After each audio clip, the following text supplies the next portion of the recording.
This is Special Prosecutor Larry Klayman. I'm the only lawyer ever to obtain a court ruling that a president of the United States committed a crime. For truth. For competition. As a young lawyer, I helped break up AT&T. That's why you have all your cell phones today. For sovereignty.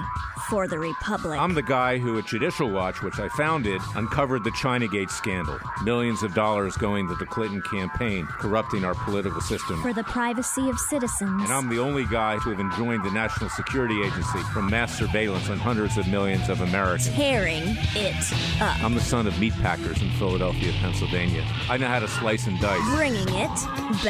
We're going to take this country apart and put it back together again in the way envisioned by our founding fathers. It's not just talk. We're not just regurgitating news stories. Larry Klayman, special prosecutor, is making the news. And now, here's Larry. Welcome to this week's edition of Special Prosecutor with Larry Klayman. Very important developments legally in some of our cases, very important news that's out there. I really want to explore what went on with regard first to Attorney General William Barr's statement that he was going to look into the spine, quote unquote, of the Trump campaign and of the Trump presidency, because you have to put it in perspective and you have to understand what really goes on in the swamp of Washington, D.C., where Democrat and Republican establishments in the end protect each other, but they pretend that they're doing their job when at the same time, in fact, they're deep sixing very important issues that bring about justice, that should bring about justice in our legal system. And of course, one of the victims of this was Peter Paul. We had him on our show last week.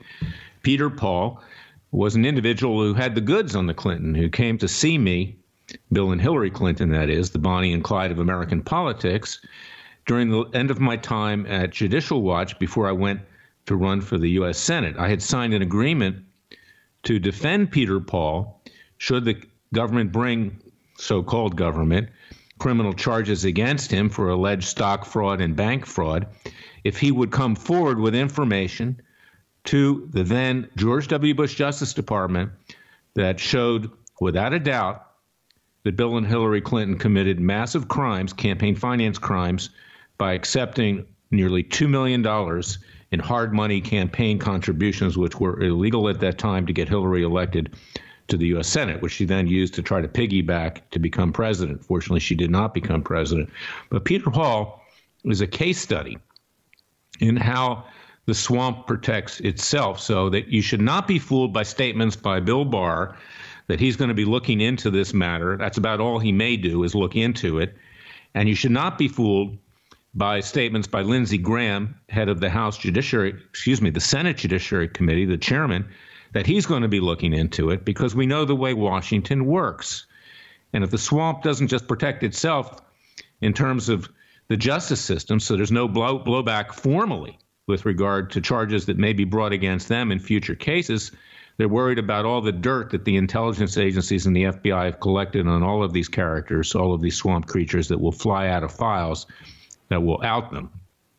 So that's a case study. Now, I wrote a column for WorldNet Daily. You can find it at freedomwatchusa.org. freedomwatchusa.org. I hope that you'll go and read that and contribute to our cause. We need the tax-deductible contributions. We need to get bigger, because really we are your only hope to bring about justice here through citizens' grand juries that we're pursuing through hard-hitting lawsuits, investigations, and other matters. But let's go back in time for the time that I ran Judicial Watch, which I founded and I conceived of, when I had triggered the campaign finance scandal, the Chinagate scandal, which revealed that money was flowing from communist China into the coffers of the Clinton-Gore re-election campaign and the Democratic National Committee. We uncovered an individual by the name of John Wang. John Wang was a suspected Chinese spy who had worked for the Riyadi family that had ties to the Chinese Politburo. I'm talking about Communist Chinese Politburo. And he was placed at the Commerce Department. It was believed to spy on the American people with economic data. The Clintons, of course, had put him in there, and he ran these trade missions, one of which was to China. And that was the quid pro quo for the Riyadis lining the pockets of the Clintons, helping getting Bill Clinton elected as governor of Arkansas and later president of the United States. And Wong had access to classified information over there, which it was believed he passed on to the communist Chinese and others.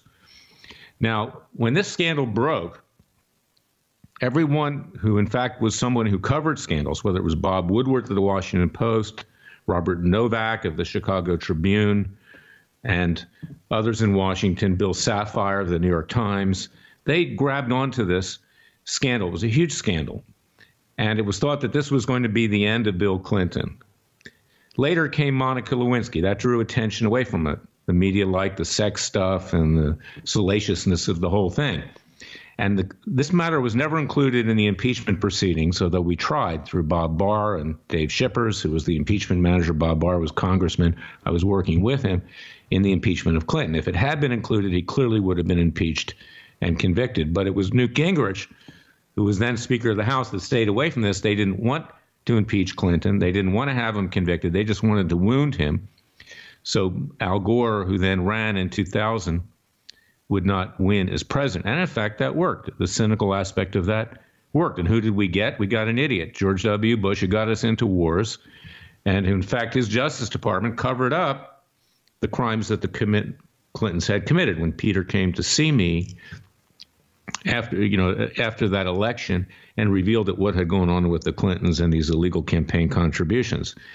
But what happened during hearings that ensued during that Chinagate scandal, by so-called bipartisan hearings with the Senate and the House over this Chinagate scandal, because there was a hearing in Congress, was that the Democrats cleverly dug up dirt on the head of the Republican National Committee at the time, Haley Barbour, that he had been collaborating with Chinese interests in Hong Kong. It was checkmate. And therefore, everybody left. The Democrats and the Republicans folded their tent. They came up with this campaign finance legislation, which was like saying O.J. Simpson. We now have legislated that you can't kill Nicole Simpson again, or that, for that matter, anybody else. That's the analogy I've always used. And everybody went home and they packed it in. And then, of course, ironically, the Supreme Court knocked out most of McCain-Feingold as unconstitutional, this so-called campaign finance reform that was supposed to prevent bribery from foreign sources, as had occurred during the Clinton-Gore reelection campaign and with the Democratic Party. So this is what's happening with Barr, is that he's throwing out this possibility of investigating the so-called spying on the Trump campaign and the Trump administration. So is Lindsey Graham over there as chairman of the Senate Intelligence Committee, Senate Judiciary Committee, rather, because what they're saying to the Democrats are, don't push hard when Barr releases the Mueller report. Don't go after either Barr or go after the president, because we've got this blowback that we can hold you accountable for as well. So let's all go home, just like we did in Chinagate. Maybe some lower level officials will be burned, just like Peter Paul was burned. But the higher ups, the James Comeys, the Rod Rosensteins, the intelligence czars, James Clapper and John Brennan, Peter Strzok, Lisa Page, Bruce Orr, they'll all walk off scot-free, as they always do in Washington. And that's why you need a Freedom Watch. That's why you need a Larry Klayman, because we're fearless. That's why you need to support our citizens' grand juries that will hold these people accountable, our hard-hitting lawsuits in this regard, our leftist media strike force, which helps propagate all this image. But that notwithstanding, I want you to understand, because when Barr made that statement earlier this week, I was in my car driving around. I was going to some meetings. And I listened to Sean Hannity on the radio, typical Sean Hannity. And, people want to understand why I'm so tough on Sean Hannity. It's because he's two-faced. It's because he's not ethical. And it's because he creates a false impression that the American people, at least on our side, the conservatives and libertarians, think is true when it's not true and rely on it. So Hannity is saying, of course, I don't want to claim all the credit for Bill Barr investigating and bringing justice with regard to the spying on the Trump campaign. There were a few other people like Sarah Carter and John Solomon and Greg Jarrett. Yeah, but I get most of the credit. This is unbelievable, because I can tell you, and I'm going to devote a whole show to this someday, the two-faced dishonesty of Sean Hannity, frankly, on Fox News. The fact is, nothing's going to happen here. And while it may boost ratings on Hannity on Fox News, the American people are smart enough now to understand how this is going to be swept under the carpet because mutual assured destruction on both sides of the aisle, Democrat and Republican, will prevent anything from happening because this money train in Washington, D.C. must continue on. And for it to continue on, the Democrats and the Republicans have to work together to cover it up so the American people don't understand the real truth. And that is why our country is sinking into an abyss. And this is why I'm doing whatever I can to try to bring it back to the rule of law. Because as our founding fathers understood, when King George III took our criminal justice system back to the court of St. James, that without a justice system, criminal and civil, that protects we the people, that protects the American citizenry, we are no better than a banana republic, much less the royal crown of King George III. And that's where we are today. So when Bill Barr makes these statements, don't believe them and watch what happens. And Peter Paul, listen to him in the third and fourth segments of this show, how he was held out to dry, how he became the sacrificial lamb, how he was burned at the stake in a Salem witch trial as Bill and Hillary Clinton walked off scot-free. And that's what you need to understand. And that's why you need to listen to this show. You need to share it with your friends and colleagues and fellow patriots, because I tell it like it is. And this is why I started and conceived of Judicial Watch in 1994. It's why I left to try to run for the U.S. Senate in 2003 and 2004. I was going to take the concept of Judicial Watch inside of the Senate. I didn't prevail. I was up against the Bush machine, and I came out and I started Freedom Watch. So please go to freedomwatchusa.org, support our cause, and contribute with tax-deductible contributions, because we are your only Justice Department. I'm going to be right back. We're going to talk about an outrage that occurred with regard to my clients, the Bundys, this week. And I want you to listen carefully to that, too, because this is another important lesson in the bankruptcy of our legal system and why we have to keep punching legally and peacefully. I'll be right back.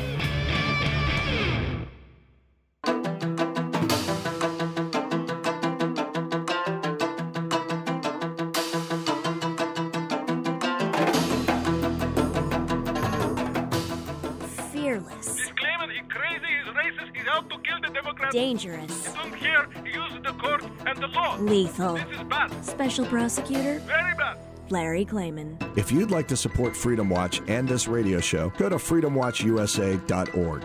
Now let's talk about the latest outrage with regard to Cliven Bundy and his sons, Ryan and Ammon, and other defendants in that political prosecution, which by the grace of God, by the grace of the Heavenly Father and his son, was thrown out by a hostile, Obama-appointed, Harry Reid-recommended judge by the name of Gloria Navarro. She had to throw it out because we had uncovered massive evidence of prosecutorial abuse, criminal conduct, perjury, suborning of perjury, and a whistleblower came forward by the name of Larry Wooten at the end of the trial, which Navarro, because she dismissed it quickly so we wouldn't get his testimony, because she was the disciple he was the disciple, so to speak, of an individual who Harry Reid had put in to run the Bureau of Land Management, which started this whole thing over grazing fees on Cliven's ranch, and his name was Neil Cornsey. Okay, so that's why it was dismissed.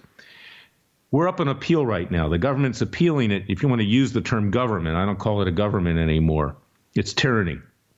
They're appealing this because they're trying to protect the backsides of the prosecutors who, if Navarro's decision holds up, will probably lose their law licenses and in theory, could even be prosecuted for crimes for suborning perjury and threatening Larry Wooten not to come forward to testify about what he knew, that there was a kill list on the heads of the Bundys and other subversion of our legal system.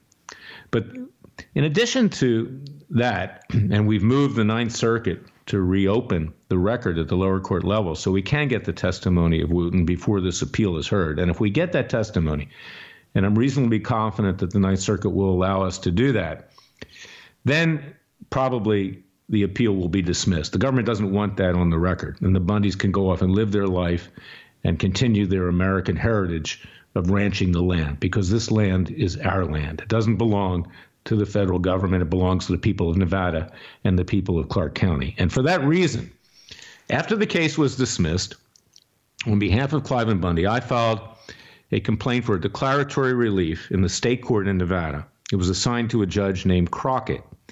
And I felt that a state court judge would make a ruling protecting the interests of Clark County and the people of Nevada, that the land in Nevada, which the Bundys ranch on, and other people ranch on, and other people use, is their right, belongs to the people of Nevada and not to the federal government.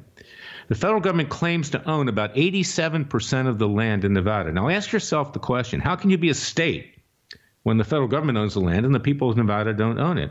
And there are very strong legal arguments that based on the succession and number of treaties that were entered into with Mexico and with Spain and others, that this land belongs to the state of Nevada. How can you be a state when you don't own your own land? Well, this judge this week issued a written decision which, contrary to the Code of Conduct for Judges, disparages Cliven Bundy and calls Cliven Bundy delusional and dismisses that claim. Now, we're going to take that up on appeal. Okay, we're going to take it up to the appellate court in Nevada, to the Nevada Supreme Court, and to the U.S. Supreme Court if necessary. This needs to be heard. Now, the judge found that this issue had already been decided in other cases. It hadn't already been decided because in the final days of the Obama administration, the President Obama nationalized all of the land that Cliven ranches on and much of the land that other people live on. And he called it the Butte National Land Monument. Nationalized it. In fact, threw Cliven off the land which he and his family have ranched for 150 years. Now, Cliven's still there, okay? But the reality is that if Trump ever loses, or when he's finished his term in 2024, if he's reelected, God willing, that they'll be back like the Force, like Darth Vader. The Democrats will be back the Force. They'll try to take away Cliven's ranch, and they'll try to destroy other ranchers in that area. Well, we're taking that up on appeal, and this judge, who is not a Mormon, probably harbors animus towards Mormons. I mean, it is out there. It's unfair. It's unjust. They're entitled to religious liberty. Their religion is just as good as anybody else in this country. And he retaliated and disparaged my client. It's despicable. It's disgusting. You know, a judge does not have the right to make a medical diagnosis that Cliven is delusional. In fact, it's the judge who's delusional, not Cliven Bundy. In any event, I'm going to be back with Peter Paul because our justice system is not just broken, but it's a system of injustice which is working against the American people, and the American people need to rise up.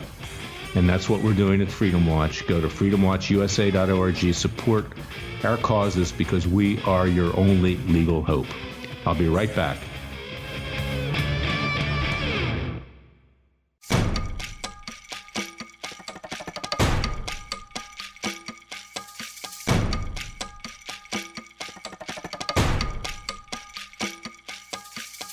And now, 4 words that make corrupt politicians make wee-wee in their little pants. Transparency and the rule of law will be the touchstones of this presidency. But we have to pass the bill so that you can find out what is in it. Special Prosecutor Larry Klayman. Be the one who makes our country great again. Go to freedomwatchusa.org and donate.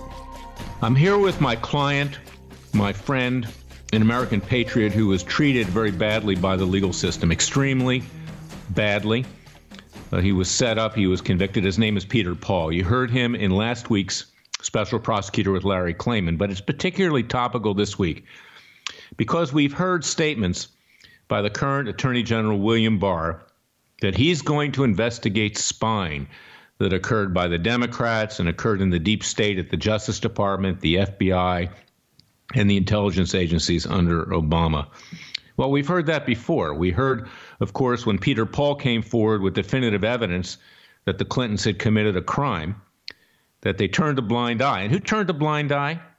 Bruce Orr, the same person who William Barr says he's now going to have investigated for possibly spying on President Trump during his campaign and after he was elected president. So I want Peter to put this in perspective because we can hear the bloviating. We can hear the bragging by people like Sean Hannity on Fox News. Oh, gee, I succeeded. I'm not going to claim full credit for all of this.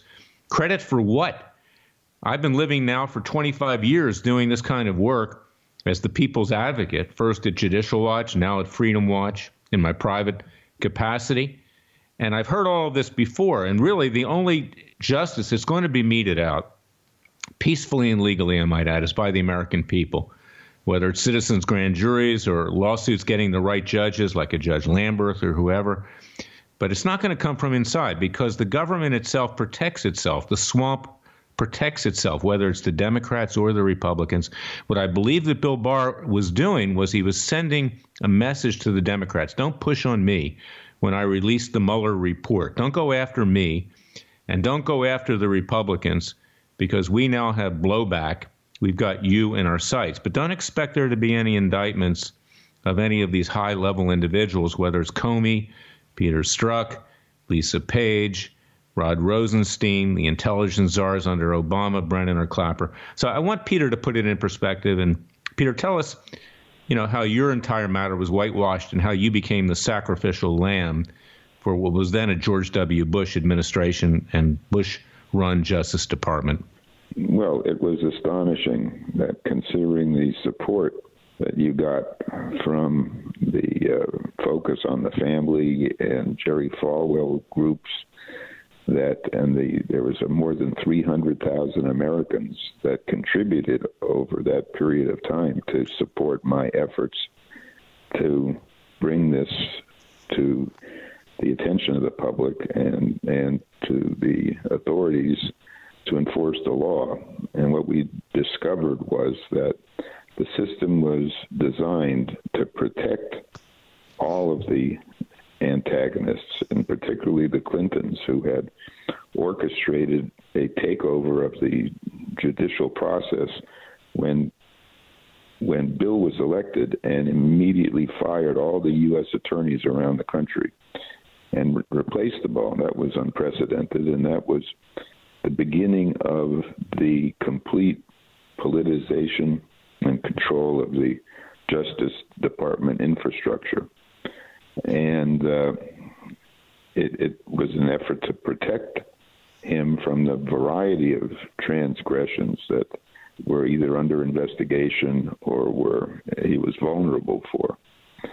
And so when we encountered this infrastructure, not understanding that whether it was a Democrat or Republican who was in the Attorney General's office, the most ineffectual Attorney General, Mr. Ashcroft, who effectively delegated the responsibility to review the evidence that we presented to Bruce Orr under Michael Chertoff, who himself was compromised because of his activities when he was the U.S. Attorney in New Jersey, which we discovered.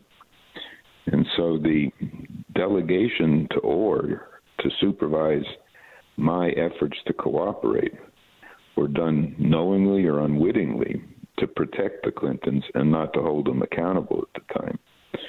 And Orr working with the head of the Office of Public Integrity, which is an interesting name for an agency that did everything it could to avoid accountability for the lack of integrity of public officials, that Noel Hillman, who was responsible for determining whether any transgression by a public figure should be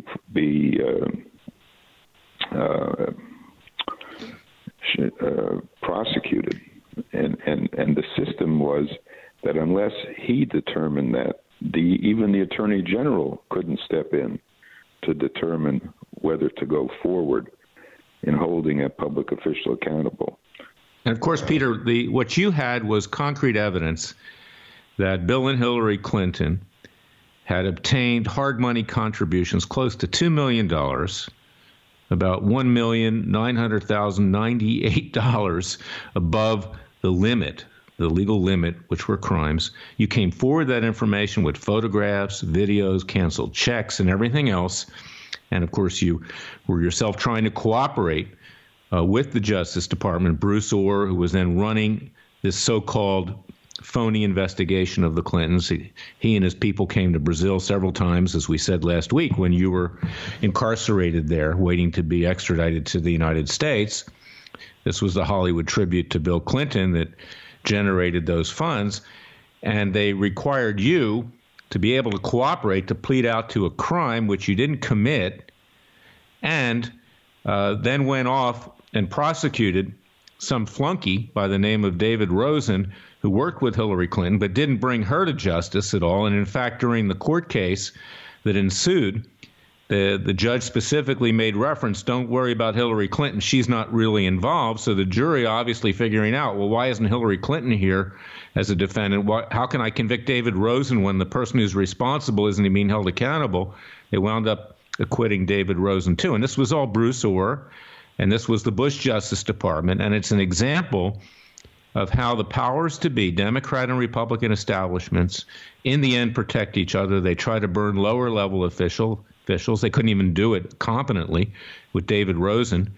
And this is what happens. And it's a lesson to people taking hook, line, and sinker, drinking the Kool-Aid of Bill Barr, that somehow he's going to investigate spying on the Trump campaign, when basically the motivation, as I wrote in a column this week for WorldNet Daily, was simply to create a mutual assured destruction. Democrats, don't go after me after I released the Mueller report, and don't go after Trump anymore, or we're going to go after you. And then everybody walks away in the end, as they did during the Chinagate scandal, which I uncovered at Judicial Watch, and nothing ever happens. Am I right, Peter? Absolutely. The Chinagate scandal was completely hidden in the course of the impeachment proceedings and never made it to one of the articles of impeachment, which clearly it should have. Between the Chinagate and the transfer of technology to China through the missile technology that, and I can't remember his name now, that he contributed $1 million to Clinton. And Clinton moved the decision from transferring missile technology from the Defense Department to the Commerce Department. And by doing that was Loral Corporation. Loral Corporation, that's right. The CEO of that. By putting Ron Brown in as the head of the Secretary of Commerce, and Brown then made a determination that classified missile technology was okay to sell to the Chinese. That was one of the most notorious examples of how the government just protected the incredible misconduct of the Clintons in selling our very sensitive technologies that enables foreign governments to use ICBMs to target the United States. And all of that got subsumed by a blue dress, and that's how it's done. You're right, and that CEO was named Bernie Schwartz of Loral Corporation, who was lining the pockets of the Clintons at the time. But what happened to you is so important for the American people to understand, is because rather than going after Bill and Hillary Clinton for these campaign contributions that would have constituted, and you didn't knowingly participate in this, but they were crimes. You weren't guilty, they were guilty of accepting it. Hard money, almost $2 million. They burned you at the stake as a sacrificial lamb, the Bush Justice Department, and let Hillary walk off free. And this was the Bush Justice Department, a Republican Justice Department. And that's what's going to happen now with regard to this so-called spying, is that people like Clapper and Brennan, who were Obama's intelligence czars, and James Comey, they're part of this Washington crowd. They're part of the swamp. You don't go after the swamp. You burn some people like Peter Paul to offer to the gods as a sacrifice. And you wound up doing 10 years. You know, I signed an agreement when I was at Judicial Watch to have you defended fully. And the colleagues I left behind, Fitton, Orphanides, and Farrell, they abandoned you, and you wound up doing 10 years. And, you know, that's something that I feel more than badly about. But it's something which the people need to understand, that in this country, you're only as good as your lawyer and the judge. And you didn't even have a lawyer to speak of to defend you during that period of time.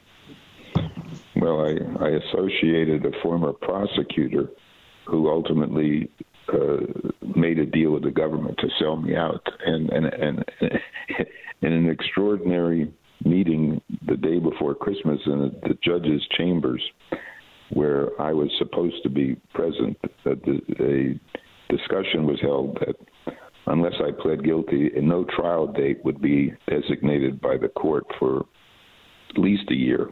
That's after being held without bail for 38 months in an extraordinary application of complexity as an exception to the speedy trial rule, saying that because the Clintons were witnesses in my case, that offered sufficient complexity to deny me my speedy trial rights. You had to go off and get this lawyer after when I left to run for the Senate. Judicial Watch, didn't make good on the agreement that I'd signed for you to defend you when I was chairman, and you got somebody who apparently threw you under the bus. But this is something which people need to understand. It was the Bush Justice Department as well that offered you up rather than went after Hillary Clinton. And that's what's been happening, Democrat or Republican, this deep state. And it's a lesson for the American people as to what we're dealing with in our justice system.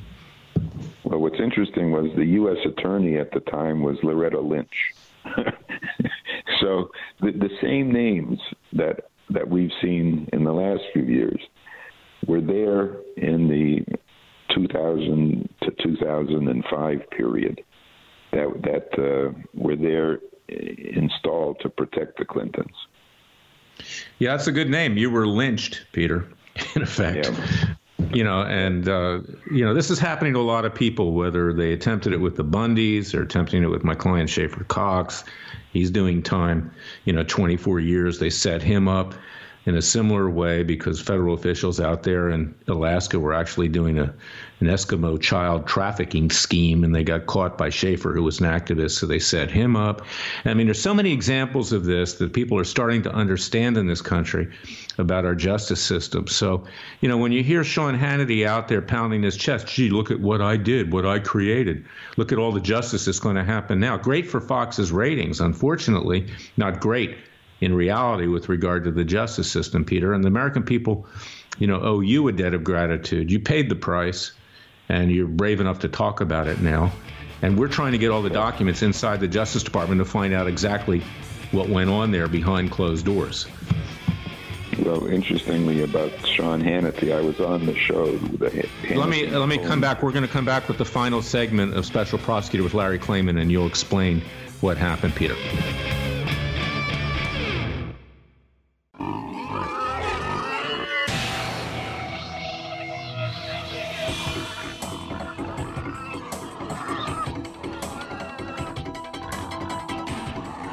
Before he was a trial lawyer, he sliced him and diced him. People used to ask me, Larry, what caused you to start Judicial Watch and now Freedom Watch, given the powerful forces in this country that put you at risk? In a meat packing plant. I'm the son of meat packers in Philadelphia, Pennsylvania. I know how to slice and dice. A very special prosecutor, Larry Klayman. If you'd like to support Freedom Watch and this radio show, go to freedomwatchusa.org. I'm back with Peter Paul. I wanted to finish the story about having been on apparently Hannity and what happened in that regard, because the people really get misinformation from Hannity, and I want people to understand what really happens here. Eric Shawn to my case, and he did a pretty good job. Then all of a sudden, they took it away from Shawn when Rosen's trial was beginning, and he was the finance chairman for Hillary's campaign. He's the one that they said hid the fact that I personally gave over $1,600,000 to the campaign, and they said that he hid that from Hillary and the campaign, notwithstanding that Hillary was quoted in the Washington Post a few days after the event that I paid for occurred, in which Wolfson, on her behalf, said, yes, the event cost over $1 million, and it was an in-kind contribution. they reported $430,000, and that was what her campaign reported was the contribution that was made, but hid the fact that I made it.